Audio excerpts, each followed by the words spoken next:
Afdal ayami dunya ayamul ashr, masiku yaliyokuwa bora sana ndani ya mwaka mzima ni masiku 10 ya Dhulhijja. Jema utakalolifanya ndani ya haya masiku 10 haya, Allah anakulipa maradufu. Dhambi utakalofanya mzigo wake ni mkubwa zaidi kwa Allah tabaraka wa taala. Fala tadhlimu fihinna anfusakum, msizidhulumu nafsi zenu.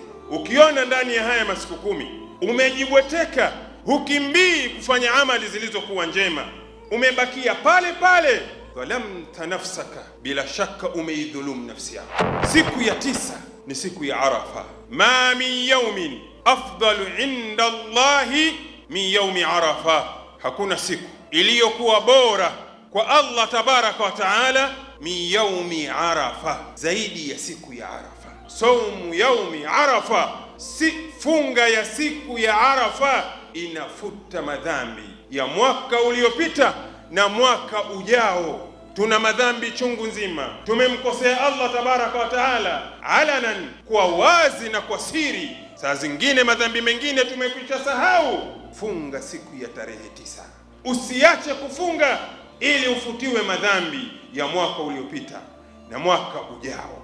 Na siku ya 10 ni siku ya Eid. Ndugu zanguni, lazima ujue unatakiwa ufanye nini siku ya Eid. Inna awwala ma nabda'u bihi fi yawmina hadha, hakika jambo ambalo tunalolianzia sisi Waislamu katika siku yetu hii ya tarehe 10, siku ya Eid, nini? An-nusallia, ni kusali. Kana nabii sallallahu alayhi wasallam, alikuwa mtume yaghdu ila al-musalla, alikuwa akitoka asubuhi kwenda kusali sala ya Eid, sawa sawa Eidul Fitr au Eidul Hajj, alikuwa akienda ila al-musalla. Anaacha msikiti wake katika kusali Idi, alikuwa anasali viwanjani. Na hii ni sunna, ndugu zangu katika imani. Na sunna, usitokee msikiti mwingine eti ukasimamisha swala ya Idi msikitini. Ndugu yangu katika imani, utakuwa umekosea.